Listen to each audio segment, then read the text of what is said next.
நேயர்களே வணக்கம். ஒரு தேர்தல் முடிவு அப்படிங்கிறது யார் ஆட்சி அமைக்கிறா, யார் எதிர்கட்சியில் உட்கார்றாங்கிறத தாண்டி ஒரு ஃபார் ரீச்சிங் கான்சிக்வன்சஸ் கொண்டது, நிறைய விளைவுகளை கொண்டது.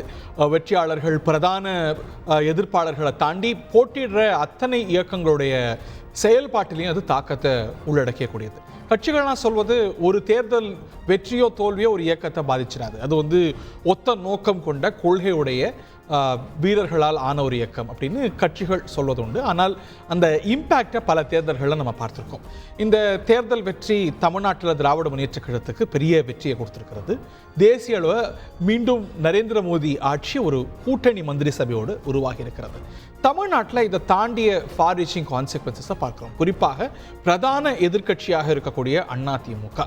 தமிழ்நாட்டில் ஒரு வலுவான இரு துருவங்கள் என்றால் திராவிட முன்னேற்ற கழகம், இன்னொன்று அண்ணா திராவிட முன்னேற்ற கழகம். செல்வி ஜெயலலிதா மறைவுக்கு பிறகு பல சவால்கள், பிளவுகள், அதற்கு பிறகு மீண்டும் ஒற்றை தலைமையில் திரு எடப்பாடி பழனிசாமி தலைமையில் இயங்கும் பொழுது இப்பொழுது ஒரு தோல்வி, இன்னும் சொல்லப்போனால் அவருடைய விமர்சகர்கள் பார்வையில் மற்றும் ஒரு தோல்வி.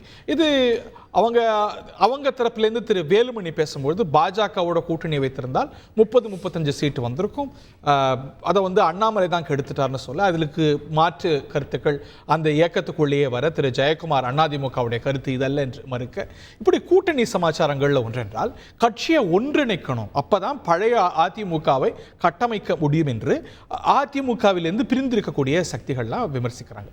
ஓபிஎஸ் கிட்ட இருந்து பிரிந்தவங்க ஒருங்கிணைப்பு குழுன்னு இப்போ அமைக்கிறாங்க.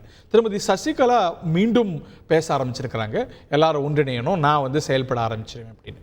ஒன்றிணையணுங்கிற குரல்கள் வெளியிலேருந்து கேட்க இவங்கெல்லாம் கட்சியிலேருந்து விலக்கப்பட்டவங்க, இவங்க சொல்கிறதெல்லாம் எடுபடாது, அதிமுக வெற்றி தோல்விகள் எல்லாம் பார்த்து அஞ்சரை இயக்கம் அல்ல, இதெல்லாம் வழமை தான், நாங்கள் போன தேர்தலை விட இந்த தேர்தல் அதிகமாக வாங்கியிருக்கோம் என்று எடப்பாடி பழனிசாமி சொல்கிறார். மதுரை ஆதீனம் எல்லாம் அட்வைஸ் செய்கிறார், நீங்கள் கட்டமைப்பை வலுப்படுத்தணும், பாஜக நாம் தமிழர்லாம் எப்படி வளர்ந்து வர்றாங்க பாருங்கன்னு அவங்களுக்கு பாராட்டியும் வைக்கிறார். இதெல்லாம் பல கேள்விகளை எழுப்புகிறது. இந்த இயக்கங்களின் மீதான எதிர்காலத்தில் இந்த ஒருங்கிணைப்பு பழையபடி எல்லாம் ஒன்று சேரதெல்லாம் நடக்கிற காரியம் தானா அப்படிங்கிற கேள்வியும் எழுகிறது. இந்த நிகழ்ச்சியில் நம்முடைய இணையக்கூடிய விருந்தர்களை அன்போடு வரவேற்போம். திரு ரமேஷ் சேதுராமன், அரசியல் விமர்சகர், திரு பொங்கலூர் மணிகண்டன் அவர்கள் இணைகிறார்கள். யாரோட டிவி வால்யூமும் அதிகமாக இருக்கு, if somebody can reduce it down. திரு மணிகண்டனோ இல்லை பொங்கலூர் மணிகண்டனோ, திரு ரமேஷ் சேதுராமன், திரு நாஞ்சில் கோலப்பன் மற்றும் திரு டிஎஸ் ரவிச்சந்திரன், இன்னும் சற்று நேரத்தில் உங்களது அபிமான திரு புகழேந்தி அவர்களும் இணைய இருக்கிறார்கள். திரு பொங்கலூர் மணிகண்டன் வணக்கம். நிறைய குரல்கள், எல்லாரும் ஒன்று சேருங்க, போன தேர்தலில் கேட்ட குரல் தான் இந்த முறை கொஞ்சம் கூடுதலாகவே கேட்குது. செவி சாய்ப்பார் எடப்பாடி பழனிசாமி. கடந்த ஓரிரு ஆண்டுகளாக அதிமுக ஒன்றிணைய வேண்டும் என்று இப்போது பேசுபவர்கள் என்ன செஞ்சாலும் மட்டும் தயவு செஞ்சு நாம் எண்ணி பார்க்க வேண்டும்.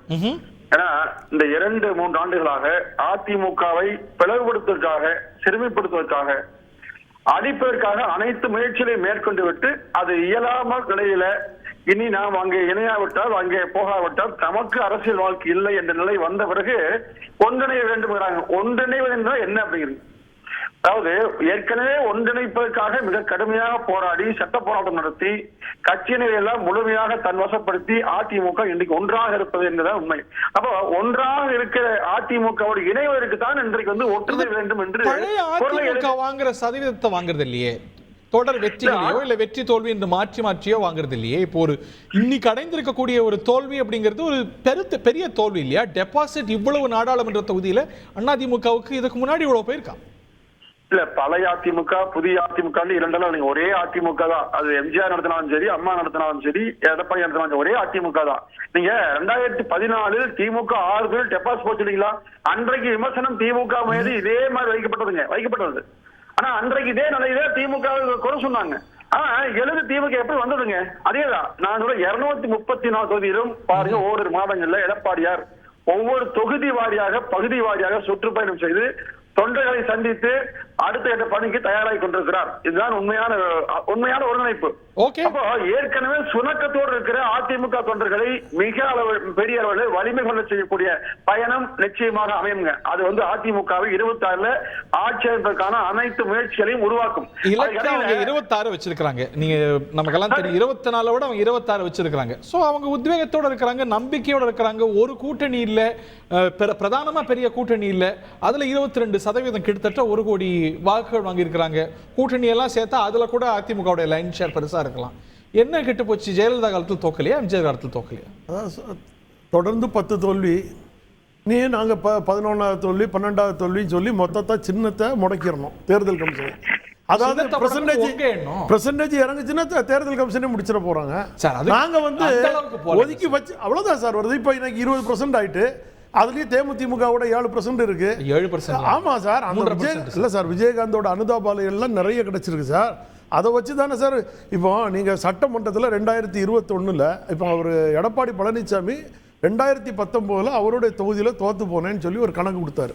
8000 ஓட்டு நான் பின்தங்கிட்டேன், நான் இப்போ எடப்பாடியை வின் பண்ணிட்டேன்னு. ஒரு மாவட்ட செயலாளர், அன்னைக்கு அவர் ஒரு முதலமைச்சர், அந்த இடத்துக்கு மாவட்ட செயலாளர் இவ்வளவு இருந்து தோத்தாரு. இன்னைக்கு நான் ஜெயிச்சிட்டேன்னு சொல்லி மார்த்தட்டுறதுல மொத்தமே 10 சட்டமன்ற தொகுதி தான் சார் ஜெயிச்சிருக்கீங்க 234. அது முதல்ல தெரியுதா? பெங்களூர் பணிகண்டனுக்கு எண்ணிக்கையில 234ல 10 சட்டமன்ற தொகுதி எவ்வளவு பெரிய இயக்கம், எவ்வளவு பெரிய கட்சி. இதை வச்சுக்கிட்டு நாங்க இன்னும் போவோம் சார். 2019 இதே தோல்வி வந்த போது இப்படித்தான் பேசினாங்க. ஆனா 2021 75 வெற்றி பெற்று சொல்லும் போது நீங்க ஆட்சிக்கு வந்தீங்களா? 75 பெருசா என்ன முடிச்சாங்க? 3% வாக்கு வித்தியாசத்தில் தோல்வியை தழுவியது அதிமுக என்பதுதான் நிதர்சனமான உண்மை. நமக்கெல்லாம் தெரிந்த இந்த விவரம் பொதுச் செயலாளர் இருக்கிற முதலமைச்சர் இருந்த எடப்பாடி தெரியாம இருக்குங்களா? அவர் அனைத்தையும் கணக்கு போட்டுதான் அரசியல் செய்கிறார்.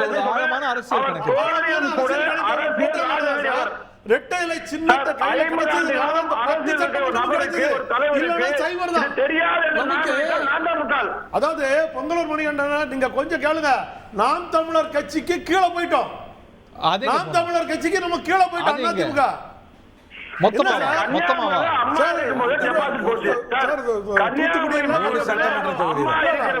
சட்டமன்ற தொகுதியில நம்ம கீழே வந்துட்டோம்ல. சட்டமன்ற தொகுதி ராம் தமிழருக்கு தான் இருக்கு. 10 தான். சிந்திக்க தொடங்கலனா நம்ம அது கூட போனது இல்ல. அது கூட தர்மபுரி தான். அது கூட தர்மபுரியில தான் சார். ஒரே இடத்துல வந்து நம்ம இறங்கிட்டோமா இல்ல. இவர் சொல்றது வந்து வந்திருக்கிற ஒரு ஸ்டாட்டிஸ்டிக்ஸ். அது என்ன, இதுக்கு வந்து அன்பிரசிடென்டட் ஸ்டாட்டிஸ்டிக்ஸ் சில இடத்துல இருக்கலாம். அவர் சொல்றதே வைத்து பார்த்தா கூட 10 தொகுதியில அதிமுக வந்து சட்டமன்ற தொகுதி நாம் தமிழர் 3ங்கிறது வந்து தர்மபுரியில மட்டும் தான் சொல்லிருக்கு. பிஜேபியோட நிறைய இடத்துல இறங்கி இருக்காங்க. அது முன்னெப்போதும் நடக்காத விஷயம் இல்ல. டெபாசிட் எவ்வளவு காலியா இருக்கு, இது எல்லாத்தையும் கொஞ்சம் சிந்திச்சு பாருங்க. பொங்கலூர் மணிகண்டா சும்மா எடப்பாடி பழனிசாமி தான் தான் தான் பேசக்கூடாது. அவரே ரிசைன் பண்ணிட்டு போறதுக்கு தயாரா இருக்காரு.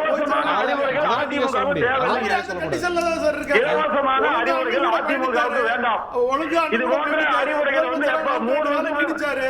நல்ல போது இல்லாத அக்கறை இப்ப ஏன் வருதுங்க? 3 வருஷத்துக்கு முன்பாக கட்சியை வந்து பிளவுபடுத்துகிற போது இல்ல சார், அவங்க பலவீனத்தை பத்தி பேசுறீங்க. உங்க அணியில இருந்தே முக்கிய தலைவர்கள் இல்ல உங்க மேல நம்பிக்கை இல்ல. முக்கிய தலைவர்கள் யாரு கிடையாது சார். ஜேசிடி பிரபாகர் ஜெயலலிதா காலத்து எம்ஜிஆர் காலத்து எம்எல்ஏ கோழந்தி வந்திருக்கிறாரு. இன்னைக்கு முக்கிய தலைவர்கள் யாரு கிடையாது. அண்ணன் ஓபிஎஸ் அவர்கள் மட்டும் தான் சார். அது எப்படி கட்சி அப்ப அவர் மட்டும் தான் அப்படி நடத்த முடியுமா? கட்சியை வந்து இணைஞ்சிட்டாங்க. யார் முக்கிய தலைவர்கள் நீங்க நினைக்கிறீங்க? ஜேசிடி பிரபாகரோ கோழந்தியோ? ஜேசிடி பிரபாகர் வந்து அவர் வந்தாரு. அவர் எதுக்காக போனாரு? அவங்களுக்கே அவங்க மேல நம்பிக்கை இல்லையே. அவருக்கு எதுக்காக சார்? அதாவது அவர் பெரிய தவறு பண்ணிட்டாரு. நான் ஓப்பனா சொல்ல போனீங்கன்னா 7 மணிக்கு டிக்ளேர் பண்றாங்க, 12 மணிக்கு ராத்திரி போஸ்ட் அடிச்சு ஓட்டுறாங்க. அப்போ யாருடைய நிர்பந்தம் நமக்கு தெரியாது. சென்னை மாவட்டத்துக்குள்ளாடி 7 மணிக்கு, அதாவது செவ்வாய்க்கிழமை 7 மணிக்கு டிக்ளேர் பண்றாங்க தேர்தல் கமிஷன். ராத்திரி மழையோட 11 மணி 12 மணிக்கு போஸ்ட் அடிச்சு ஓட்டுறாங்க. அடுத்த நாள் காலையில இது கொடுக்குறாரு. இன்னொருத்தர் என்ன பண்றாரு, அம்மா சமாதியிலையும் புரட்சி தலைவர் எம்ஜிஆர் சமாதியிலையும் 10ஆம் தேதி நான் போய் மன்னிப்பு கேட்க போறேன். நேற்று ஏதோ ஃபுல் டிராஃபிக் ஆகிட்டுன்னு கேள்விப்பட்டேன். ஏன்னா லைட் ஹவுஸ்ல இருந்து கம்ப்ளீட்டா டிராஃபிக். அவர் போய் மரியாதை செலுத்த போன இடத்துல ரோடே ஸ்தம்பிச்சு. சார் இதெல்லாம் வந்து வேண்டாத, அதாவது விரக்தியில போறவங்க 1008 பதில் சொல்லிட்டு போலாம். இதுக்கெல்லாம் நாங்க காரணம் சொல்லிட்டு இருக்க முடியாது. போறவங்களை பத்தி நாங்க கவலைப்படவும் இல்லை. எங்க இருந்தாலும் வாழ்கன்னு அண்ணன் சொல்லி விட்டுட்டாரு. அவ்வளவுதான், முடிஞ்சு போச்சு. அது யார் சார் நம்பி போவாங்க? திருப்புகழேந்தி உங்களுக்கு விரக்தி தொடருதா அப்படிங்கிற கேள்வி இருக்கு. You might like to answer. அதை தாண்டி ஒருங்கிணைப்பு குழு எப்படி போயிட்டு இருக்கு? எவ்வளவு பேரை ஒருங்கிணைச்சிருக்கீங்க இது வரைக்கும்? எத்தனை பேர் நம்பி வந்திருக்காங்க? Good evening to Thanthi TV Hari. முதலில் தந்தி தொலைக்காட்சிக்கு இந்த தலைப்புக்கு எனது பாராட்டுகள். திக்கெட்டும் எல்லா இடங்களிலும் இருந்து இந்த இணைப்பு என்கின்ற வார்த்தை எழுந்து நிற்கிறது என்பதை நீங்கள் ஒரு தலைப்பாக கொண்டிருக்கிறீர்கள். இப்போது என்னன்னு கேட்டிங்கன்னா, மொத்தம் அனாலிசிஸ் பண்ணி பாரதிய ஜனதா கட்சியினுடைய தலைவர் 7 இடத்துல டெபாசிட் போயிடுச்சு. இந்த நாங்கள் 2வது இடத்துக்கு வந்து அனைத்து இந்திய அண்ணா திராவிட முன்னேற்ற கழகம் 3வது இடத்துக்கு போயிடுச்சுன்னு சொல்லி ஒரு கிரிட்டிசைஸ் பண்ணுற அளவுக்கு, ஏளனமாக பேசுகின்ற அளவிற்கு அனைத்து இந்திய அண்ணா திராவிட முன்னேற்ற கழகம் 3வது இடத்திற்கு போனதையும் 7 இடங்களில் டெபாசிட் வாங்கினதையும் டெபாசிட் இழந்ததையும் பார்த்தோம். இதெல்லாம் பார்த்து தான் ஹரி இன்னைக்கு பல இடங்கள்லேருந்து ஃபோன் வருது. எப்படி இருக்குன்னு கேட்டீங்க. ஒருத்தர் பர்டிகுலராக தூத்துக்குடியிலேருந்து பேசினார். நம்பரோட வச்சுருக்கேன். சாப்பிட்டு 4 நாள் ஆச்சுன்னா என்னால் முடியல, தலைவர்களை தாழ்னான்னு, எனக்கு வயசு 76 வயசு ஆகுது, இந்த மாதிரி ஒரு தோல்வியை பார்த்த பின்னாடி சாப்பிடவே பிடிக்கலன்னு அடறார். ஸோ இதை சாதாரணமாக எடுத்துக்க முடியலைங்க. நம்ம எடுத்துகிட்டு ஏதோ உட்காந்து விவாதம் பண்ணலாமே தவிர, அனைத்து இந்திய அண்ணா திராவிட முன்னேற்ற கழகத்துடைய தோழர்கள், தொண்டர்கள், இந்த உயிரோட்டமாக தலைவர் அம்மா வழியில் வந்தவர்கள் எப்படி இருந்தாலும், யார் தலைமை ஏற்றிருந்தாலும் பரவாயில்லை, அவருடைய நிலைப்பாடுகள் மிகவும் மோசமாக இருக்கு.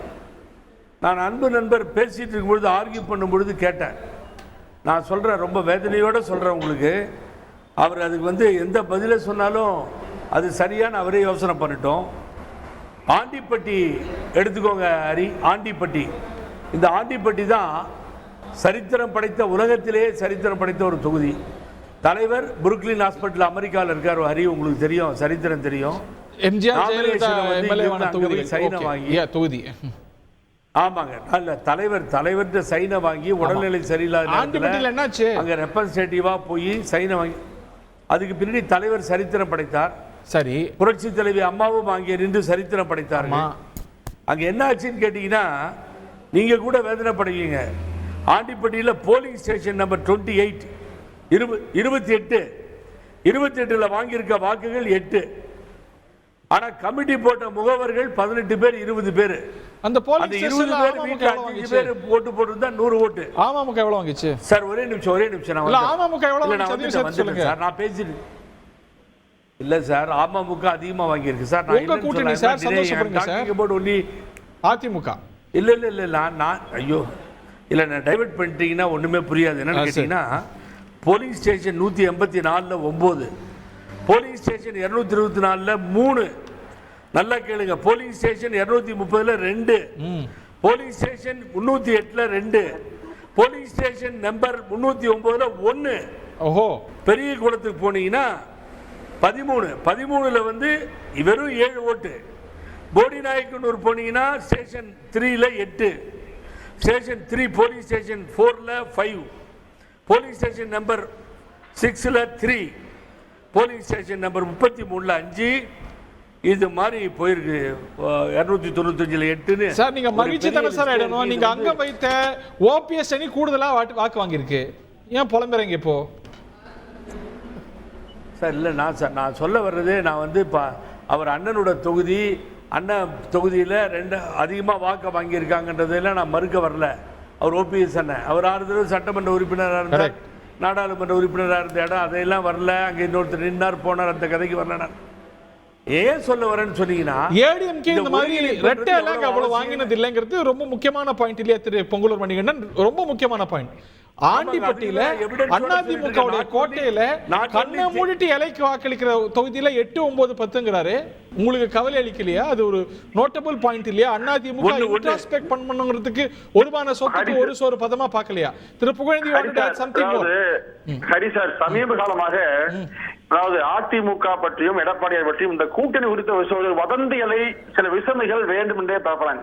அதாவது அதிமுக தவறு விட்டுவிட்டது, பாஜக இணைந்தால் 30 வெற்றி பெற்றிருக்கலாம். இது அதிமுக இருந்து அதிமுக நிர்வாகிகளே பரப்புறாங்க.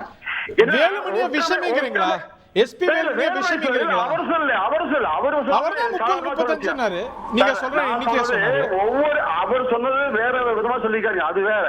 பொதுவாகவே அதாவது இதுவரை ஓபிஎஸ் எடுத்துங்க, அம்மா அவர்கள் தலைமையில் இயங்கியவன் நான். அம்மாவுடைய பெயரை சொல்லி வாக்கு கேட்டேன், ஓட்டு போட சொன்னாரா?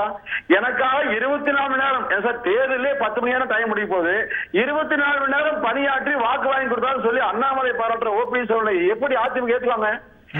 இவரெல்லாம் அதிமுக இருந்து கொண்டு எப்படி நீங்க அதிமுக உயர்த்தாங்க வச்சு பாருங்க. இவருக்கு பதவி வேண்டும் என்பதை தாண்டி எதுவுமே இல்லைங்க. அதாவது 3 ஆண்டுகளாக அதிமுக பட்ட கஷ்டமும் கொஞ்சம் நஞ்சம் இல்லைங்க சார். ஒவ்வொரு நாளும் தூங்க முடியாத இரவுகளை அதிமுக உருவாக்கியது யாருன்னு சொல்லுங்க. நாட்டுக்கே தெரியுங்க. அவர்களால் அதிமுக இவ்வளவு சின்னாபின்னப்பட்டும் கூட 1 கோடி வாக்குகளை பெற்று தலைவரமா நிக்குது சார். நீங்க ஆண்டுபட்டியல் குறைவு கோயில்பட்டியல் குறைவு சொல்லாதீங்க. அதாவது வாக்குகளை ஒவ்வொரு பக்கம் பாருங்க. பல தேர்தல் எப்படி பார்த்தாலும் 21% ரொம்ப கம்மியா படலையா உங்களுக்கு சார்? இதுதாங்க போன தேர்தலில் மிக மோசமான தோல்வி. திண்டுக்கல்ல 5.5 லட்சம் வாக்குகள் தோல்வி. இன்னைக்கு பாருங்க ஒவ்வொரு கரூர்ல 4 லட்சம் தோல்வி, தமிழ் தோல்வி. இன்னைக்கு பாருங்க போயிருக்கு சார். திமுக 6 தேர்தல் போச்சு சார். 2014 மீண்டும் ஆட்சிக்கு வந்தாங்க. இது ஏன் மறுக்கிறீங்க? ஏன் மாற்ற முயற்சிக்கிறீங்க? எந்த கட்சி தோல்வி? அம்மா பெண்ணாவது டெபாசிட் இழக்கலையா? 97 அம்மாவுக்கு வந்து டெபாசிட் தோல்வி போறியா? உடனே அம்மா இணையா எம்ஜிஆர் இணையா சொல்றாங்க. அது வரல. எடப்பாடியார் அவர்கள் விட்டு சென்ற பணியை தொடர்ந்து செய்கிறார். அந்த பணி தொடர்ந்து இருக்கும். அண்ணாமலையை முதல்ல நல்லா அவர் பொங்கல் 24 மணி நேரம் சொன்னா சார் 10 மணியோட தேர்தல் பணியே முடியுது. எப்படி உழைப்பாரு சார்? யுக்தி வகுக்கள் தான டைம் இருக்கு சார். பிரச்சாரம் தான் சார் பண்ண கூடாது. அவர் வேலை பார்த்ததே சொன்னா நீங்க பொங்குறீங்க. 24 நேரத்துல நீங்க சொல்லுங்க. மீது தூங்காம என்ன பண்ணீங்க? என்ன வேலை செஞ்சீங்க? அதிமுக வீடு வீடா என்ன பண்ணீங்க? உண்மையை சொன்னா அதிமுகவை 2024 பிறகு அழிப்பேன்னு சொன்னார் இல்ல? அப்ப அழிப்பேன்னு சொன்னவரை கண்டிக்காம இதை வாழ வைப்பதற்காக உழைத்தவரை சேர்த்துக்கணும் கேக்குறீங்களே. அவருடைய கட்சிக்காக சொன்னாருங்க. முதல்ல அண்ணனுடைய பேட்டியை படிச்சுட்டு பேச சொல்லுங்க. அவருடைய கட்சி பாரதிய ஜனதா கட்சியை வளர்ப்பதற்காக அண்ணாமலை இரவு பகலும் உழைத்தாரு சொல்லி உடன்பாடு உண்டா? அதே அண்ணாமலையை கூப்பிட்டு வச்சு சால்வ போடலையா? அதே மோடி பக்கத்துல போய் மாலை போடலையா? அதாவது பொங்கல் மணிகண்டன் சுட்டி காட்டுறாரு 24 மணி நேரமும் அண்ணாமலை எலெக்ஷன் உழைச்சாருன்னா அண்ணாமலைக்கு பாராட்டு பத்திரம் வசிக்கிறாரு. அது சரியா? அதுதான் அதிமுகவுக்கு செய்யற விசுவாசமான்னு கேக்குறாரு. அவர் தான் நீட்டா சொல்லிட்டார் சார். அதிமுகன்ற ஒரு கட்சி கிடையாது, அது 3வது இடத்துக்கு போயிடுச்சு அப்படின்னு அவர் சொன்ன உடனே அடுத்த பதில் என்ன வருது? நீங்க சொன்ன மாதிரி வேலுமணிட்டு இருந்து நாங்க 2 பேரும் ஒன்னா சேர்ந்திருந்தா 35 இடத்துல ஜெயிப்போங்கிறாரு. அப்ப இவர் எடப்பாடி பழனிசாமி அதை ஒத்துக்க மாட்டேன்றாரு. அதனால ஆகவே இதை தான் சார் சொல்றோம். இப்ப ஏன் தோத்தோன்றதுக்கு இது வரைக்கும் ஒரு ஆராய்ச்சி உண்டா? உட்கார்ந்து பேசுறது உண்டா? அதை பேசி சரி பண்ணுறது உண்டா? கட்சிக்காரங்க பேசுவாங்க. அவ யார்கிட்டயாவது கட்சிக்காரங்க பேசுறாங்க. கட்சிக்காரங்க பேசிட்டு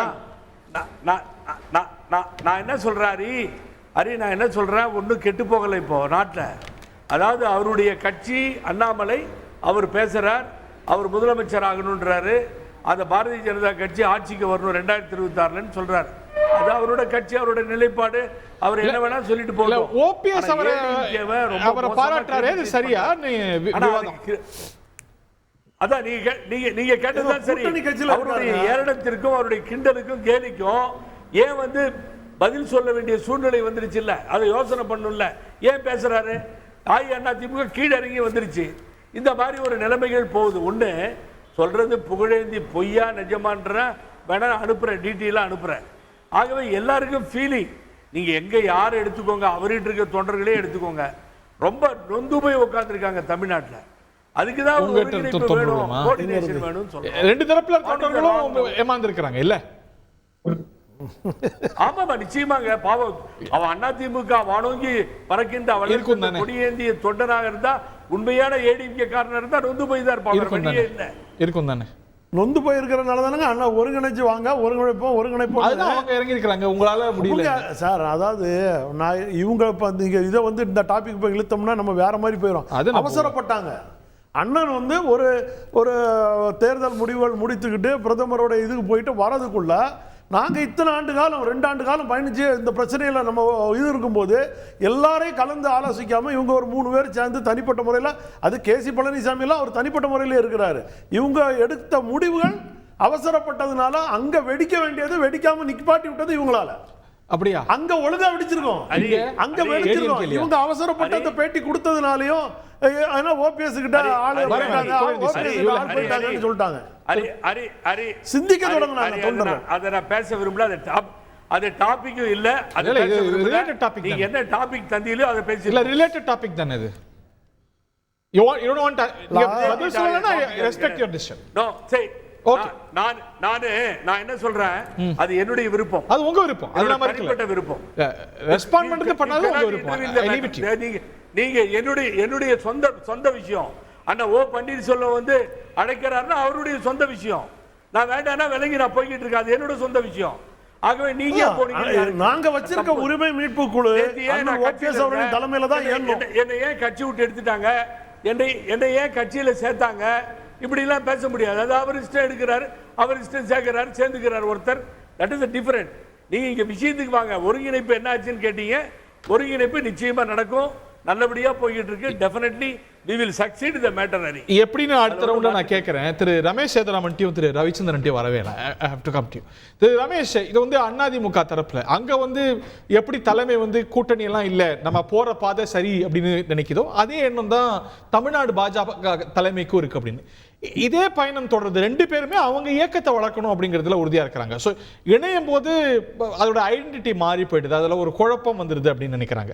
ஸோ இந்த பாதை தான் பை இண்டிகேஷன்ஸ் ஃப்ரம் நவ் இந்த பாதையில தான் ரெண்டு பேரும் தனியா பயணிக்க போறாங்கன்னு. அது 2026 யாருக்கு பயனளிக்கும்? இப்பதான் எலெக்ஷன் முடிஞ்சிருக்கு, இன்னும் 23 மாசம் இருக்கு. ஆமா ஆமா. அப்படி இருக்கும்போது 23 மாசத்துக்கு முன்னாடியே கட்டியம் கூறுவது எப்படி சரியாக? என்ன விஷயம் இதுல நம்ம முக்கியமான விஷயத்த பரிசீலனை பண்ணணுங்கிறது என்னுடைய பார்த்து. இந்த எலெக்ஷன்ல பாஜகவிற்கு இது ஒரு முக்கியமான தேர்தலா இருந்தது. அந்த எலெக்ஷன் ரிசல்ட் வந்ததுக்கு அப்புறம் எல்லாருக்கும் தெரிஞ்சிருக்கும் ஏன் இது ரொம்ப முக்கியமான தேர்தல், ஏன் கூட்டணிகளை வந்து இந்த சமயத்துல வந்து அனுசரணையா போயிருக்கணும் அப்படிங்கிறது. மாநில தேர்தல், அதாவது சட்டசபை தேர்தல் என்பது வேறு, பாராளுமன்ற தேர்தல் என்பது வேறுங்கிறது தான் தெளிவான நிலைப்பாடு. இப்படி இருக்கக்கூடிய நிலையில இந்த கூட்டணியாக நின்று தமிழகத்துல ஒரு 20 சீட்டே வந்திருந்தா கூட, நான் அதிகமாக சீட்டு வந்திருக்கும் கூட்டணியா இருந்திருந்தாங்க, ஒரு 20 சீட்டு வந்திருந்தா கூட அது இந்த என்டிஏ கூட்டணிக்கு எந்தவித பலத்தை கொடுத்திருக்கும்ங்கிறத நம்ம 20 வருங்கிறதுக்கு என்ன உத்தரவாதம்? 19 கூட்டணி வச்சாங்க, 0 வந்துச்சு. நம்ம அப்படி நினைக்கிறோம், அப்படி கிடையாது. ஏன்னா பல பேருக்கு அந்த கூட்டணி மேலேயே நம்பிக்கை இல்லாததால், ஏன்னா கூட்டணிங்கிறது வந்து கூட்டணி அதாவது பல விஷயங்கள் இருக்கு, லேயர்ஸ் ஆஃப் ஓட்டர்ஸ்னு சொல்றோம். ஒண்ணு வந்து இந்த கொள்கை ரீதியாகவும் நான் இந்த கட்சிக்கு தான் வாக்களிப்பேன், இல்லைன்னா நான் வந்து தொடர்ந்து இந்த கட்சி இந்த சின்னத்துக்கு தான் தொடர்ந்து நான் வந்து காலம் காலமாக வாக்களித்துக் கொண்டிருக்கிறேன், இப்படி ஒரு லாயல் ஓட்டர்ஸ். அடுத்தது என்னன்னு பார்த்தா எனக்கு ஆன்டி இன்கம்பென்ட் வாக்கு இருக்கு, அதை நான் வாக்களிப்பேன். இது போக என்னென்ன வாக்காளர்கள் இருக்காங்கன்னு பார்த்தாக்க அன்றைய அந்த பர்டிகுலர் இதுல சிச்சுவேஷன்ல என்ன அதுக்கேத்த நான் வாக்களிப்பேன். இல்லையா எனக்கு பணம் கொடுத்தாங்களா நான் வாக்களிப்பேன், இல்லையா எந்த கட்சி ஜெயிக்குமோ அந்த கட்சிக்கு நான் வாக்களிப்பேன். விஷயத்துக்கு வாங்க. இப்படி இருக்கும்போது எந்த கட்சி ஜெயிக்கும், அதாவது என்னன்னா சைக்கலாஜிக்கலி அது வந்து ஸ்புல்லிங் தட் போட். அப்போ இந்த இரண்டு கட்சிகளும் சேர்ந்திருந்தால் அவங்களுக்கு அந்த பர்சன்டேஜ் வைஸ் ஜெயிப்பதற்கான வாய்ப்பு இருக்கு, ஒரு டஃப் ஃபைட் இருக்குங்கிற நிலைமை. அகைன் நான் திரும்பது there is nothing right, nothing wrong. ஆனா நான் கடந்த ஒரு வருடமாக நான் இந்த எலெக்ஷனை பத்தியும் அதிமுகவோட நிலைப்பாடு பத்தியும் கேட்கும் போது நான் ஒரே விஷயம் சொன்னேன். கடந்த முறை ஒரே ஒரு ஓட்டு தான், ஒரே ஒரு சீட்டு தான் ஜெயிச்சாங்க. நான் சொல்றேன் 2019 ஒரு சீட் தான் ஜெயிச்சாங்க. அதனால என்ன குறைஞ்சு போச்சு அவங்களுக்கு அப்படிங்கறத எடப்பாடி அவர்களின் நிலைப்பாடு. அதுக்கு பதிலா 0வே வாங்கினா கூட பிரச்சனை இல்லை, கட்சி வந்து என்னுடைய கண்ட்ரோல்ல தான் இருக்கு கம்ப்ளீட்டா, நான் தான் அதற்கு ஒற்றை தலைமை அப்படிங்கறத எஸ்டாப்ளிஷ் பண்ணுங்கிறதுக்காக அவர் இதை செய்வார். அவருடைய இலக்கு 2026 முன்னாடியே நான் சொன்னேன். Same thing happen. Result 0, but they are winners and losers. அவ்வளவுதான். அவங்கள பொறுத்த வரைக்கும் அது கவலை இல்ல. அதிமுகவுக்கு பெரும் இழப்பு இல்ல என்ன கருதுறீங்க?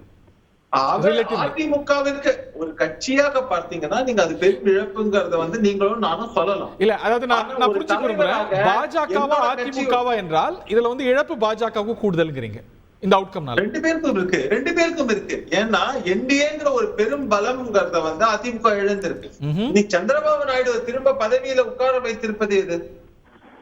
நிதிஷ்குமாரே வெளியில போனாரு, அப்புறம் ஐஎன்டிஏ கூட்டணிக்கு போனாரு, போயிட்டு திரும்ப என்டிஏக்கு வந்துட்டு இன்னைக்கு அவரை பதவியில உட்கார வைப்பது ஏது அப்படிங்கிற கேள்வி எல்லாம் வருது இல்லையா? இந்த மாதிரியான விஷயங்கள் தான் முக்கியமானது. அடுத்த விஷயம், நீங்க பார்க்கக்கூடிய மொத்தமா இந்த இதுல இப்போ திமுகவோட ஓட்டும் அதன் கூட்டணி ஓட்டு ரொம்ப ஸ்ட்ராங்கா இருக்கு. அந்த கூட்டணி உடையல. ஏன்னா அதிமுக போட்ட கணக்கு என்ன, சிறுபான்மை மக்கள் வாக்கு செலுத்திடுவாங்க. காரணம் என்னன்னா நீங்க பாஜக கூட இல்ல, ஏன்னா பாஜக மதவாத சக்தி. மதவாத சக்தி அப்படின்னு பாஜக சொல்லிட்டு இவங்க எதிர்பார்த்துக்கிறது மதவாத ஓட்டு, சிறுபான்மைன்னு சொல்லக்கூடிய ஓட்டுகள். ஆனா அவங்க யாருக்கு மொத்தமா குத்துனாங்கன்னு எல்லாருக்கும் தெரியும். அடுத்த விஷயம், இல்ல இந்த கூட்டணியே பிளவுபடும், அதுல இருந்து ஒரு சில கட்சிகள்லாம் என்னவோ இந்த பக்கம் வந்துருவாங்க ஃபீல் பண்ணாங்க. நடந்துச்சா? ஏடிஎம்கேக்கு நடக்கல. இது எல்லாம் அவங்களுக்கு ஒரு படிப்பினை. அப்படின்னா இவங்களுடைய தலைமை மீது இன்னும் அவங்களுக்கு ஒரு முறையான கான்பிடன்ஸ் வரலங்கிறது. இன்னொன்னு, எத்தனை சீட்டு கொடுத்தாலும் பழைய ஸ்டேட்டஸ் கோ படியே அவங்க சீட்டுகளை திமுக பகிர்ந்தளித்தது. அதுல அந்த கொடுத்த சீட்டு அப்படின்னாக்கா அது அத்தனையும் நீங்க வின் பண்றது உறுதினு சொன்னாங்க. அதே மாதிரி பண்ணிட்டாங்க. அப்போ இவங்களுக்கு யார் மேல கான்பிடன்ஸ் இருக்கும் அப்படிங்கிற ஒரு கேள்வி இருக்கா இல்லையா? அடுத்தது பாஜக தரப்பு வரும். அதிமுகவுக்கும் பாஜகவுக்கும் பாத்தீங்கன்னா ஒரு காமன் ஓட்டர்ஸ்னு பாத்தீங்கன்னா பல இடங்கள்ல ஒரு பொதுவான ஓட்டு. நீங்க சொல்லலாம் பாஜக தேய்ந்தது, பாஜக 3% 4%. பாஜக முன்னாடி கடந்த காலங்கள்ல, அதாவது அத்வானி பீரியட்லாம் நீங்க பாத்திருக்கலாம் எப்படி தமிழகத்துல எத்தனை சீட்டு வாங்கினாங்க. அந்த ஓட்டர்ஸ் எல்லாம் எங்க போனாங்க? நம்ம பாஜக போட்டா வின் பண்ண மாட்டாங்க அப்படிங்கிறதுக்காக அந்த ஓட்டர் செக்மெண்ட்ங்கிறவங்க அதிமுகவுக்கு ஓட்டு போட்டாங்க. ஏன்னா ஜெயலலிதாவை ஒரு சாஃப்ட் இந்துத்துவா ஐக்கனா பார்த்தாங்க. அது இருக்கா இல்லையாங்கிறத பத்தி அதிமுக தரப்பு மக்கள் பேசுறது அது விவாதத்துக்கு விவாதிக்கணும். கவனிச்சிட்டு இருக்கீங்க நினைக்கிறேன். பொங்கலூர் மணிகண்டன் நீங்களும் கவனிச்சிட்டு இருக்கீங்க. ஆனா பாயிண்ட் என்னன்னா அத அப்படி பார்த்தாங்க ஒரு சில ஓட்டர்ஸ். அவங்க திரும்ப தனியாக நிற்கும் போது அது பாஜக பக்கம் இந்த முறை போவதற்கான ஒரு கான்பிடன்ஸ் வந்திருக்குங்கிறத நீங்க பார்க்கணும். கடைசியா முக்கியமான விஷயம் நீங்க பார்க்கும்போது இந்த ரெண்டு தரப்புக்கும் அதிமுக பாஜக பாத்தீங்க திமுக எதிர்ப்பு வாக்கு வங்கின்னு வச்சீங்கன்னா அதை நீங்க பிரிக்கிறீங்க. இப்படி இருக்கும் போது அதுல உங்களுடைய டோட்டல் இதுல இருந்து உங்களுக்கு அடி வாங்குறீங்களா இல்லையாங்கிற ஒரு கேள்வி. சரி, உங்க இன்ஃபரன்ஸ் என்ன? I understand. அது சுருக்கமா சொல்லணும்னா சிம்பிளா சொல்லணும்னா இல்ல அதுதான் சொன்னேன் இது. ஆனா இது என்ன பண்ணிருக்குன்னா இன்னைக்கு அதிமுகவின் களநிலை என்ன, இன்னைக்கு பாஜகவின் களநிலை சிம்பிள் லாங்குவேஜ் சொல்லுங்க. கோர்ஸ் கரெக்ஷன் என்பது இவங்க ரெண்டு பேரும் இந்த பாதையில போலாமா இல்ல அவங்க கூட்டணி அமைக்கக்கூடிய சூழலுக்கு அடுத்த தேர்தலில் தள்ளப்படுவாங்களா? இல்ல நான் ஏதாவது அடுத்த எலெக்ஷன்ல திரும்ப திமுக வின் பண்ண கூடாதுன்னா கூட்டணி நோக்கி போகலாம். இந்த ரெண்டு கட்சியில ஒரு கட்சி தான் இருக்கணும். இப்போ ஏதாவது ஒண்ணுதான் நடக்க முடியும். இந்த இருக்கிற வாக்கு சதவீதம் பிக்ஸ் இருங்க. ஏன்னா திமுகவோட வாக்கு சதவீதம் மாற போறதுல அந்த கூட்டணி உறுதியாக இருக்கும் வரை. அப்போ இந்த பக்கம் நீங்க இருக்கக்கூடியது இப்ப அவங்க ஒரு உதாரணத்துக்கு சொல்றேன். சும்மா ஒரு 40-45% மொத்தமா வாக்கு வங்கி வச்சிருக்காங்கன்னா 55% வாக்கு இது இருக்குன்னா அதுல நீங்க வாங்க போறீங்கன்னா இத கன்சாலிடேட் பண்ணி தான் மொத்தமா நீங்க வாங்க போறீங்களா இல்ல தனித்தனியா பிரிச்சு இருந்து இல்ல ஒரு சில தொகுதிகள் மட்டும் நம்ம வெற்றி பெறுவோம்ங்கிற மாதிரி சொல்ல போறாங்களாங்கிறது தான் கேள்வி. இதுங்க டெசிஷன் அவ்வளவுதான். இந்த இன்ஃபரன்ஸ்ல நீங்க கேட்டது இத இல்லன்னா திமுக நிலைக்கு தள்ளப்படும்.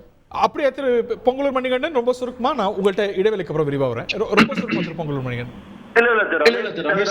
சார் சொல்றது ஒரு சில விஷயங்கள் நம்ம மறுக்க முடியாது, சரியான விஷயம். பட் இந்துத்துவ தலைவர் என்பதோ மற்ற விஷயங்களை நான் மறுக்கிறேன்.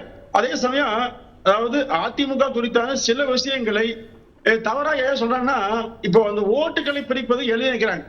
ஆனா நீங்க ஓட்டுகள் அப்படி பிரிக்க முடியலைங்க. அதாவது ஒவ்வொரு தொகுதி வாரியா நாங்க லிஸ்ட் எடுத்துக்கிறோம். இப்போ ஒவ்வொரு தொகுதி வாரியா ஒவ்வொரு பகுதி வாரியா எப்படி பிரிஞ்சது எடுத்துக்கிறேன். அது நீங்க கணக்கு பாத்தீங்கன்னா அது ஒரு வியப்பா இருக்கு.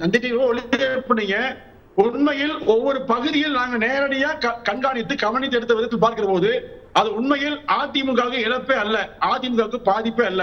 நிச்சயமாக எதிரொலியை விரைவில் பார்க்க போறோம்.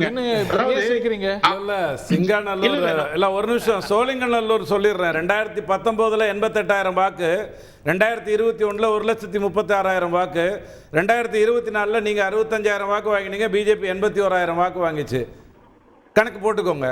காஞ்சிபுரம் எடுத்துக்கோங்க. 2019 69,000 வாக்கு, 2021 91,000 வாக்கு, இப்ப 2024 நீங்க 55,000 வாங்கினீங்க, அவங்க 35,000 வாங்கினாங்க. இல்ல கோவை பாராளுமன்றம் எடுத்துங்க 2014 அவர் வாங்கின வாக்கு பாருங்க, சட்டமன்ற தேர்தல் வருவார். ஒரு தொழில மத்தவங்க தான் உங்களை கொங்கு மண்டல பார்ட்டிங்கறாங்க, நீங்களும் கோயம்புத்தூருக்கு போனா என்ன அர்த்தம்? காஞ்சிபுரம் வாங்க, காஞ்சிபுரமோ மதுராந்தகமோ கோயம்புத்தூரோ ஈரோடு திருச்சியோ திருநெல்வேலியோ கடந்த 2014 தேர்தல் நாடாளுமன்ற தேர்தலில் பிஜேபி ஓட்டு அதிகம். அதே சட்டமன்ற தேர்தல் போது 30,000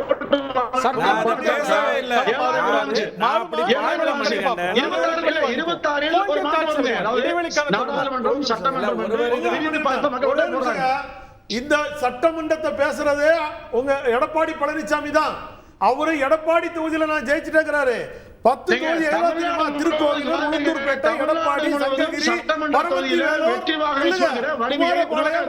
அரியலூர்,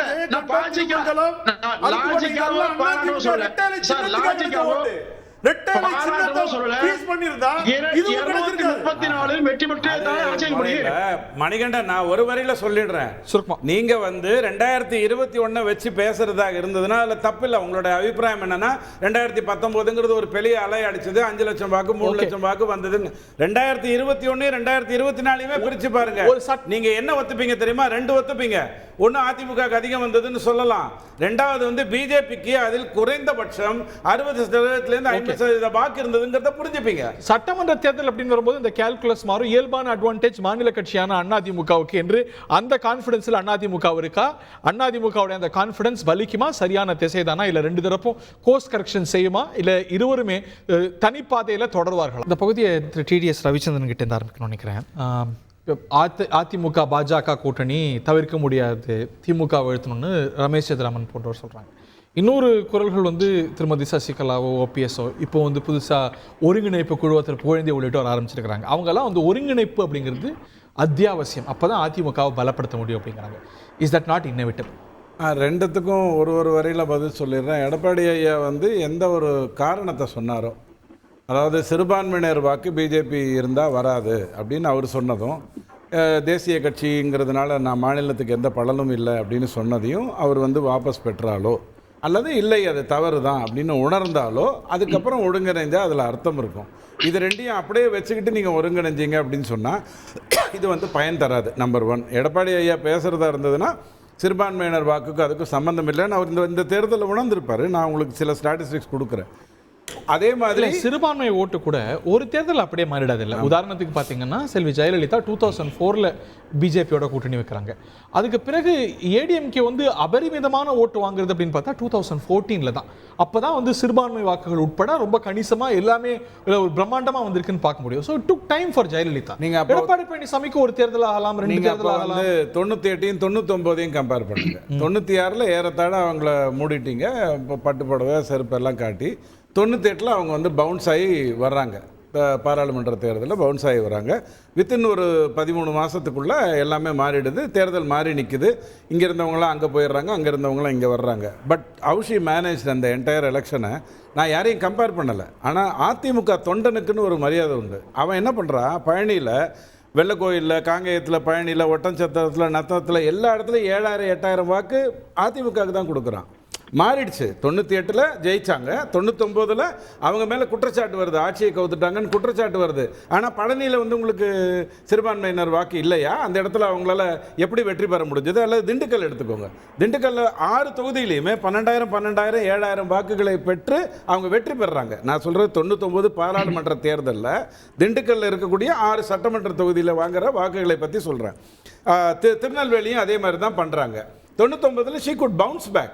ஜெயலலிதா அதிமுகங்கிறது ஃபர்ஸ்ட் ஆஃப் ஆல் தொண்டர் கட்சி. அதுல எந்த மாற்றம் இங்க வந்தது இல்ல, நீங்க தானே சொல்றீங்க. இல்ல பிஜேபி நிக்கிறதுனால சிறுபான்மை 96 to 98 98 பிஜேபி கூட்டணி, 98 பிஜேபி கூட்டணிங்க. 30-9 ரிசல்ட் வருது. 99 பிஜேபிக்கு எதிரான கூட்டணி 99 வந்துருதுங்கிறீங்க. அந்த சிறுபான்மையினர் வாக்கு பெருசா வந்திருக்கணும் இல்லையா? ஜெயலலிதாங்கிறவங்க எஸ்டாப்ளிஷ் லீடர் தானே, வரல. அந்த மாதிரி வராதுங்கிறத உங்களுக்கு நான் முதல்ல சொல்லிடுறேன். அது சைலண்ட் ஆயிடும், சப்டியூட் ஆயிடும். இஷ்யூ என்னன்னா, ரெண்டாவது கேள்விக்கு நான் வரேன். இந்த ஒருங்கிணைங்க it takes a long time to come back. That's my point. பாருங்க, அதிமுகவை பொறுத்த வரைக்கும் அதனுடைய வாக்கு என்னவோ அந்த வாக்கை அப்படியே நீங்க வாங்கினா போறோம். திமுகவுடைய வாக்கு 21%, அதிமுகவுடைய 33% எழுதப்பட்ட ஒரு விஷயம். ஆனால் இப்போ என்ன ஆயிடுத்து, பவுன்ஸ் ஆகி இந்த 15% சிறுபான்மையினர் 6% காங்கிரஸ் மூலமாக திமுக வந்து வலுப்பெற்று நிற்குது. அந்த 15% உடைக்கலாம்னு நினைச்சு தான் எடப்பாடி ஐயா வந்து நான் வெளில வரேன்னு சொன்னார். சிறுபான்மை வாக்கு அடுத்த தேர்தலில் வரல, அடுத்த வர்றதா இருந்தால் 98, 99ல வந்த மாதிரி வந்திருக்கணும். அப்படி வரல. அதைத்தான் நீங்கள் புரிஞ்சுக்கணும். 98 to 99ல 13 தேர்தலில் 13 தொகுதியில் அதிமுக வெற்றி பெறுது, டெஸ்பைட் ஆல் அந்த எதிர்வாக்கு அந்த கதையெல்லாம் வந்ததுக்கு அப்புறமும். ஆனால் எனக்கு இந்த ஒருங்கிணைப்புங்கிற விஷயத்தை நிறைய பேர் சொல்லிக்கிட்டே இருக்காங்க. அதிமுகவினர் ஒருங்கிணைப்பை பற்றி சொல்கிறாங்க. எனக்கு என்ன ஒரே ஒரு கேள்விக்கு தான் அவங்க பதில் சொன்னேன். யாராக இருந்தாலும் ஒருங்கிணைக்கணும்னா இப்போ சசிகலா அம்மாவுக்கு இங்கே என்ன பதவி கொடுக்கணும், டிடிவி ஐயாவுக்கு இங்கே என்ன பதவி கொடுக்கணும், ஓபிஎஸ் ஐயாவுக்கு இங்கே என்ன பதவி கொடுக்கும், பொதுச் செயலாளர் எடப்பாடி தானே, அதில் ஒன்றும் மாற்று கருத்து இல்லையே. அப்போ என்ன பதவி கொடுக்கணும்னு சொல்லிட்டு நீங்க ஒருங்கிணைப்பை பத்தி பேசுங்க. அதை பேசாம வெள்ளையா பேசுவாங்க, உள்ள பேசுவாங்க. பாருங்க, உள்ள பேசுறது தானே வெளில பேசுறாங்க நாம நினைச்சிட்டு இருக்கோம்.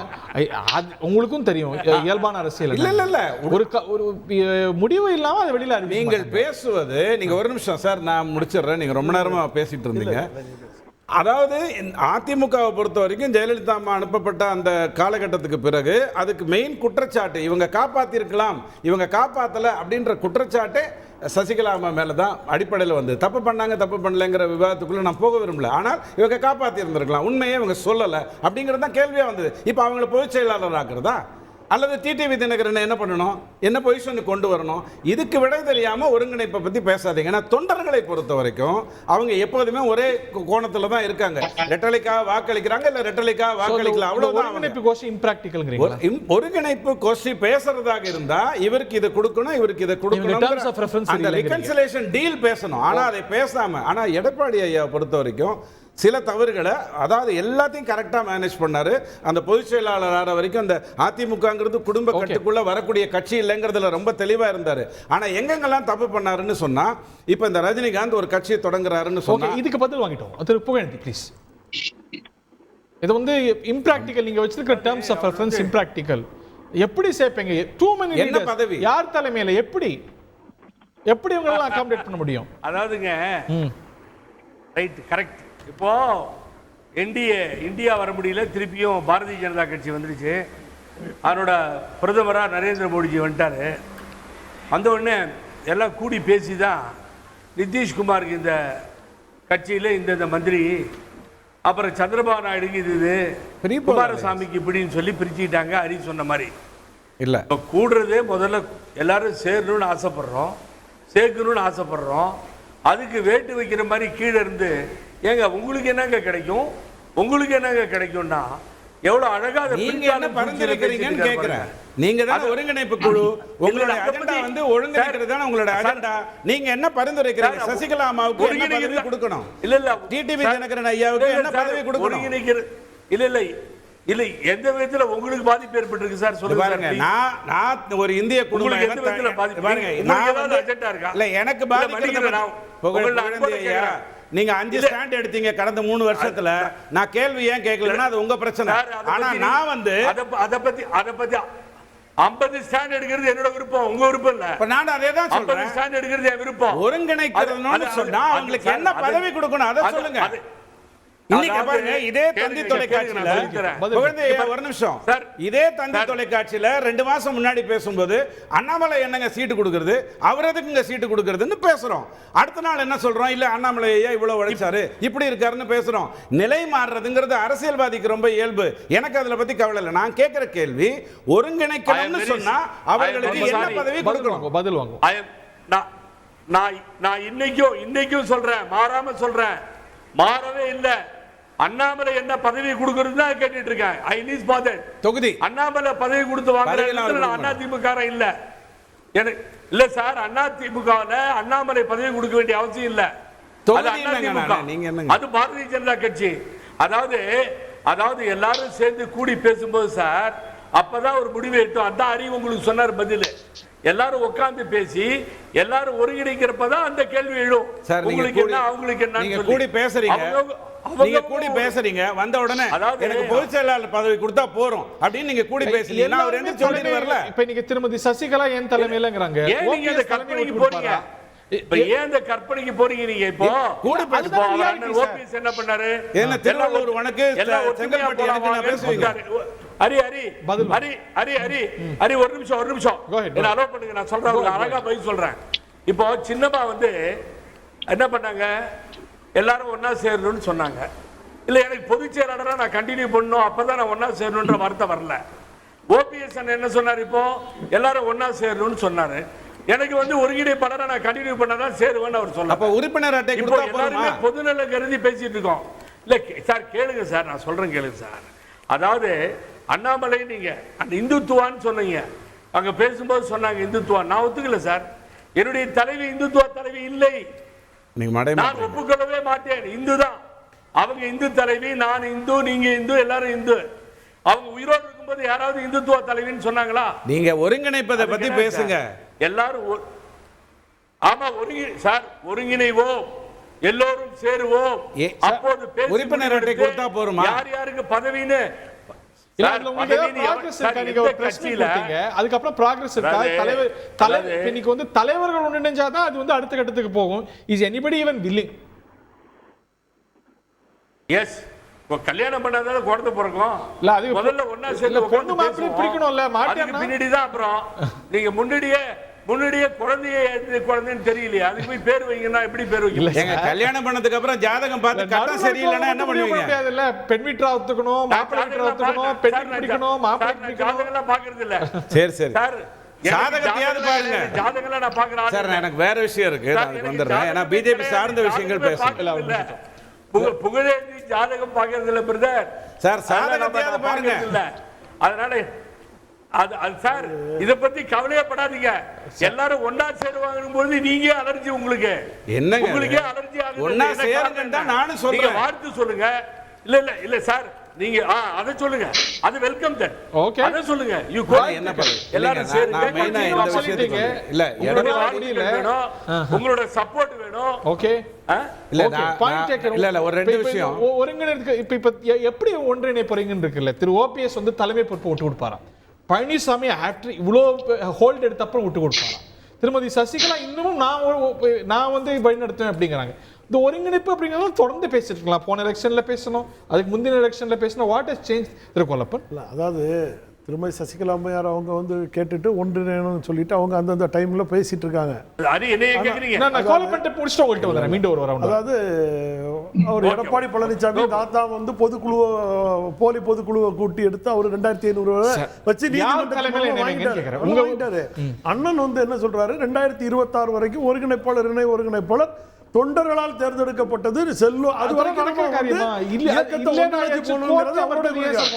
இவங்க சொல்றது. இப்ப நான் என்ன கேட்கிறேன், ஜெயஸ்ரீ பிரபாகரன், இவங்க கதைக்கு வரேன். ஜெயஸ்ரீ பிரபாகரன் வழிகாட்டு குழுல இருந்தாரு. அன்னைக்கே ஒன்றிணைக்கிறதுல 50-50 கேட்டு வாங்கியிருக்க வேண்டியதானே? ஏன் வாங்கல? முடியல. அதனால ஏன் வாங்கல? அவர் வந்து சிம்பிளா சொல்லிட்டு போயிருவாரு. அதாவது எல்லாத்தையும் தன்னோட, நான் என்ன கேட்கிறேன், எங்க முடியல சொல்லக்கூடாது. அவருடைய பிள்ளைகளுக்கெல்லாம் பதவி வாங்கினாரு. ஆனா எங்களை போட்டு தர்மயுத்தத்துல உழைச்சவங்களுக்கு அவர் வாங்கி கொடுக்கல. ஜெயஸ்ரீ பிரபாகரன் சொல்றேன், நீங்க இந்த ஒருங்கிணைப்பு குழுக்கு சொல்றேன். அதனால அவங்க இன்னொருத்தர் பக்கத்துல கேசி பழனிசாமி இருந்துட்டு சொல்றாரு, இவங்க 3 வரையும் தள்ளிருங்க, இவங்க 3 வரையும் தள்ளிருங்க. 3 வரை தானே சேர்க்க மாட்டேங்கிறாரு எடப்பாடி பழனிசாமி. மிச்சம் உள்ளவங்களை எல்லாம் கட்சியில இணைச்சிரு. நீங்க இந்த பேட்டியை பார்த்தா தெரியும். அப்ப அது எவ்வளவு. இன்னொன்னு சொல்றேன் சார், இந்த இவங்கள மட்டும் தான், இவங்க 2 பேர் தான் இருக்கிறாங்க. கேசி பழனிசாமி இருக்காரு. அங்க இருக்கிற எடப்பாடி பழனிசாமி இருக்கிற யாரையும் ஒருத்தரையும் காணலையே.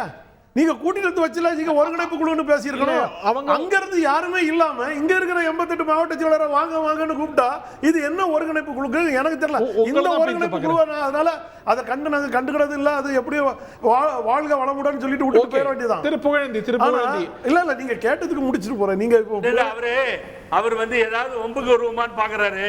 நான் என்ன சொல்றேன், ஹரி அப்படியே கேமரா எடுத்துட்டு போயிட்டு காலையில ஓபிஎஸ் அண்ணகிட்ட கேளுங்க. அவர் எங்க 3 பேர்த்த பத்தி பேசிட்டோம். ஜெயசிடி பிரபாகரனுக்கு 2 பதவி கொடுத்தாங்கன்றத அவர் சொல்லட்டும். ஏன் கொடுத்தாரு, என்ன காரணம்னு. 2 பேரும் ஜெயசிடி பிரபாகரனுடைய பசங்க 2 பேர்த்தையும் கட்சியில இருந்து உரிமை மீட்பு குழு நாங்கெல்லாம் அமைப்பு செயலாளர்லாம் இருக்கும்போது எங்களை யாருமே கன்சல்ட் பண்ணாம செஞ்சாங்க.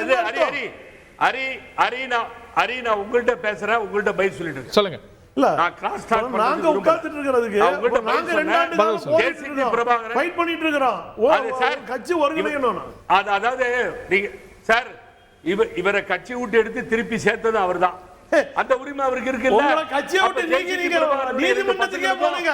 ஆனாலும் உங்களை வாங்கன்னு கூப்பிட்டாரு. அது புரியுது. அவர்தான் சார் இவரை கட்சியை விட்டு நீக்கி இவரை கட்சியை விட்டு நீக்கி அவர்தான் என்ன கூப்பிட்டு போக சொன்னாரு. அவர்தான் போ சொன்னாரு, போனோம். நீங்க தனிப்பட்ட முறையில செய்யறது வந்து எங்களை போல கட்டமைப்புக்கு சரியல்ல. அவ்வளவுதான். அது நீங்க எடுக்கிற முடிவு தனியா போயிடணும். ஓபிஎஸ் அண்ணனுடைய ஆதரவாளர்கள்ட்ட நெருங்க கூடாது. இவர்கிட்ட நான் பேசவே விரும்பல. முதல்ல ஓகே, இவரை கட்சி விட்டு நீக்கிட்டாங்க. ஓகே, திருப்புகழேந்தி என்கிட்ட சொல்லுங்க. ஓகே, திருப்புகழேந்தி அப்புறம் எப்படி நாங்க கேட்டு போக முடியும்? இங்க இருக்கிற 88 ஒருங்கிணைப்பை பத்தி பேசுவோம். என்கிட்ட பேசுங்க, நான் உங்கள்கிட்ட மீண்டும் வரேன். உங்கள்கிட்ட தான் நான் பேசுறேன். ஓகே, என்கிட்ட பேசுங்க, மீண்டும் நான் என்ன சொல்றேன், ஏதாவது பேசணும்னா அண்ணன் ஓபிஎஸ் பேச சொல்லுங்க, நான் பதில் சொல்றேன். Okay, point taken. அவர் பேசட்டும். Okay, yes, point taken. உங்கள்ட்ட மீண்டும் இறுதி ரவுண்டுக்கு வரேன். ஓகே, நான் வரேன். திரு ரமேஷ் சேதுராமன், உங்களுடைய இறுதி கருத்து. இப்போ இந்த கோர்ஸ் கரெக்ஷன் அப்படின்னா 2 பார்ட்டிஸ்க்குமே பெஸ்ட் கோர்ஸ் கரெக்ஷன் என்ன நினைப்பீங்க நீங்க, இன் யுவர் வியூ? இல்ல அதாவது கோர்ஸ் கரெக்ஷன் அப்படிங்கிறது என்னன்னாக்க 2 பார்ட்டியும் 2026ல தங்களுடைய முக்கியத்துவத்தை எப்படி நிலைநாட்டுறதுங்கிறது. அது வந்து கோர்ஸ் கரெக்ஷன் நீங்க வந்து அலையன்ஸ் இருந்தா தான் கோர்ஸ் கரெக்ஷன் அப்படிங்கறதுலாம் கிடையாது. இப்ப பாஜகவை பொறுத்த வரைக்கும் தாங்கள் தான் வந்து 2வது பெரிய கட்சியாக நாங்கள் வளர்ந்து கொண்டிருக்கிறோம் அப்படின்னு காட்டுறதோ அது ஒரு பக்கம். ஆனா அதிமுக எப்படி பாப்பாங்கன்னாங்க, இல்ல நாங்க தான் 2வது பெரிய கட்சி, அது மட்டும் இல்ல திமுகவுக்கு மாற்று நாங்க தான் அப்படின்னு அவங்க ஒரு படி மேல போய் யோசிக்கிறாங்க. இப்போ ஆன்டி இன்கம்பன்சி ஓட்டு வருதுன்னாக்கா அதெல்லாம் எப்படி வாக்கறுட பண்ண போறாங்க? திமுகவோட கூட்டணி வந்து உறுதியாக இருக்கு அப்படின்னாக்கா அதையும் மீறி அந்த வாக்குகளை எப்படி பெற்று திரும்ப இதுல ஆட்சி அமைக்க போறாங்கிறது தான் இருக்கு. Right, point taken. ரவிச்சந்திரன் இறுதி. இப்ப எடப்பாடி ஐயா பொறுத்த வரைக்கும் அவர் உண்மையிலேயே வந்து 2026 தனியா தான் நிக்க போறாருன்னு சொல்லிட்டு அதுல விவாதமே இல்ல. அவர் என்ன வேணாலும் பண்ணட்டும், அதுல பத்தி கவலை இல்லை. ஆனால் பிஜேபியோட சேர்ந்து பண்ணணும்னா ஃபர்ஸ்ட் பிஜேபி இந்த தேர்தலில் வாங்கி ரெக்கனிங் ஃபோர்ஸா ஆயிருக்குங்கிறத அவர் முதல்ல புரிஞ்சுக்கணும். ஆட்சியில் அங்க பிஜேபி இருக்கு, இங்க திமுக இருக்குங்கிறத அவர் புரிஞ்சுக்கணும். கிட்டத்தட்ட 6 தகுதியில பழைய டேர்ம்ஸ்ல பிஜேபி அணுக முடியாது. இல்ல பழைய டேர்ம்ஸ்ல அணுகாதீங்க. நான் வந்து என்டிஏ நான் பெரிய கட்சி அந்த கட்சி அதெல்லாம் சொல்லாதீங்க. 2ம் முக்கியமான கட்சிங்கிறத புரிஞ்சுக்கோங்க. 6 தொகுதியில 30% பிஜேபி வாங்கியிருக்கு. 4 தொகுதியில 20% பிஜேபியோட growth அக்னாலேஜ் பண்ணணும். அக்னாலேஜ் பண்ணுங்க. அந்த சீட்ஸ் கிட்டத்தட்ட ஒரு 88ல இருந்து 90 சீட் இருக்கு இல்லையா, அந்த சீட்டை முதல்ல அனலைஸ் பண்ணுங்க. அப்படி பண்ணலன்னா நீங்க தனியாவே இருங்க, அதனால எந்த தப்பும் இல்ல. பிஜேபியோட சவால் எல்லாம் திமுகவோட தான். பாராளுமன்ற தேர்தல்ங்கிறதுனால உங்களை கண்டுக்கல, சட்டசபை தேர்தல்ங்கிறதுனால உங்களுக்கு கண்டுக்க வேண்டிய அவசியமே வராம போயிடும். ஓகே, திருப்புகழேந்தி ரொம்ப சுருக்கமா இறுதி கருத்து. நான் வரேன் மணிகண்டன். அதாவது நாங்க myself and mister JCD Prabhakaran and KC Palanisamy சுருக்கமா எந்த மாவட்ட செயலாளரையும் அண்ணன் ஓபிஎஸ் விட்டு எங்ககிட்ட வாங்க நான் கூப்பிடவே இல்லை சார். எனக்கு அவசியம் இல்லை, நான் கூப்பிடவும் மாட்டேன். அவரோட நல்ல நட்போட இருக்கேன். அதை யாராவது கெடுக்கிறதுக்கு முயற்சி பண்ணலாம், அதை பத்தி கவலை இல்லை. ஓகே, ஆகவே அவர் நல்லா இருக்கட்டும்னு எங்களை சொல்லியிருக்காரு, நாங்களும் சொல்றோம் அவர் நல்லா இருக்கட்டும்னு சொல்லி. ஆனா இந்த ஒருங்கிணைப்பு விஷயத்துல சக்சஸ் பண்ணியே பண்றோம், வெற்றி பெறறோம். மக்கள் பார்த்துட்டு இருக்காங்க, யார் தலைமையில பார்த்துட்டு இருக்கு, என்ன நடக்குதுங்கிறத வெயிட் பண்ணி. என்ன இலக்கு வச்சிருக்கீங்க? எப்பக்குள்ள இலக்கு வச்சிருக்கீங்க? ஒரு காலத்துல மொராஜி தேசாய், ஜெயஜீவன் இல்ல, ஒரு காலத்துல மொராஜி தேசாய், ஜெயஜீவன் ராம், பகுகுணா, சரண் சிங் இப்படி எல்லாம் சேர்ந்தது மாதிரி யார் தலைமையில ஆரம்பிச்சிட்டீங்க? தலைமையில ஒண்ணுமே கிடையாது. எல்லாரும் சேர்ந்தது இந்திரா காந்திங்கிறவங்க எதிர்க்கிறதுக்காக. நீங்க யாரை எதிர்க்கிறீங்கன்னே தெரியலையே. உங்களுக்கு உங்களை தான் நீங்க எதிர்த்துக்கிறீங்க. ஆமா, நாங்க சார் எங்களுடைய எதிர்ப்பு முதல்ல பாரதிய ஜனதா கட்சி, அப்புறமா திமுக. சொல்லுங்க, விருந்துக்கே வர மாட்டாரு. நான் சொல்லிக்கிறேன். புதிய குற்றச்சாட்டுகள்லாம் அதாவது கட்சி ஒருங்கிணையணும் இதுங்கிறதா அண்ணன் ஓபிஎஸ் அவர்களும் இந்த போராட்டமே தர்மயுத்த போராட்டமே 2வது பாகமே அதான் நடந்துட்டு இருக்கு. தொண்டர்கள் எல்லாமே ஒருங்கிணைகிறாங்க, கலந்து ஆலோசிச்சு உள்ளுக்குள்ள அங்க இருந்தும் அவர் எடப்பாடி பழனிசாமி சைடுல இருக்கிறவங்க பேசிட்டு தான் இருக்காங்க. பேசிட்டு இருக்காங்களா? அண்ணா ஓபிஎஸ் அவர்கள்ட்ட பேசிட்டு தான் இருக்காங்க. அதனால தான் சொல்றேன், அந்த கூட்டத்தை எல்லாத்தையும் இவங்க சேர்ந்து தான் கழிச்சிட்டு இருக்காங்க. அவங்க உள்ளுக்குள்ள பேசிட்டு தான் இருக்காங்க. பூத் ஸ்லிப் வச்சு வாங்க பார்த்துட்டு இருக்காரு. அவரை போய் சொல்றேன், பேசிக்கிட்டு தான் இருக்காங்க. கழகம் ஒன்றிணையணுங்கிறது நீங்க சொன்ன அவதூறுலாம் இல்ல சார். இவரு நம்ம ஆதீனம் பேசினாருன்னு நீங்க சொன்னீங்க. ஆதீனம் சொல்றாரு, பிரைம் மினிஸ்டர் சொல்றாரு, உள்துறை அமைச்சர் சொல்றாரு, தமிழ்நாட்டு முதல்வர் சொல்றாரு, கட்சி ஒருங்கிணைங்க அப்பதான் நல்லா இருக்கும்னு சொல்றாரு.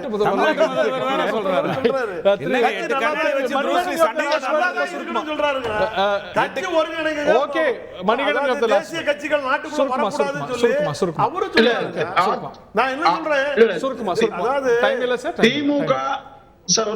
திமுக கடந்த 3 ஆண்டுகளில் செய்த தவறுகளை தொடர்ந்து நாடாளுமன்ற தேர்தலில் பொய்யான வாக்குறுதிகள் பலவற்றை சொல்லியிருக்கிறது. அதை நிறைவேற்ற வேண்டும் என்று அதிமுக அழுத்தம் கொடுத்து மிக கடுமையாக போராடும். வருகின்ற 2026 தேர்தல் மையமாக வைத்து ஒவ்வொரு தொகுதியிலும் அதிமுக சுற்றுப்பயணம் செய்து தொண்டர்களை ஒருங்கிணைத்து தொண்டர்களை உற்சாகப்படுத்தி அதிமுக வழிமுறை செல்வார். மிகப்பெரிய கூட்டணி அமைப்பார். 26 அதிமுக ஆட்சி அமைந்தே தீரும். யாருடைய இடைச்செருவுக்கும் அதிமுக அஞ்சாது, பயப்படாது. மிகப்பெரிய வலிமை பெற்று அம்மா ஆட்சி உறுதியாக அமைந்தே தீருங்க. ஓகே, நம்பிக்கை மட்டும் ஒரு யுக்தியா இருக்க முடியாது. அதை தாண்டி கட்சி தலைவர்களுக்கு யுக்திகள் இருக்கும். இந்த பாராளுமன்ற தேர்தல் நிறைய பாடங்கள் சொல்லி தந்திருக்கும். அதில் நமக்கு கிடைக்கக்கூடிய புரிதலை காட்டிலும் அரசியல் தலைவர்களுக்கு மேலிருந்து பார்க்குறவங்களுக்கு இன்னும் ஆழமான நமக்கு புரியாத புரிதல்கள்லாம் இருக்கும். அதன் அடிப்படையில் என்ன மாற்றங்கள் வரப்போகுது, இல்லை என்ன தொடரப்போகுதுங்கிறத வரக்கூடிய நாட்கள் நமக்கு உணர்த்தும். நிகழ்ச்சியில் பங்குகொண்ட பார்த்தினர்களுக்கு நன்றி, வணக்கம்.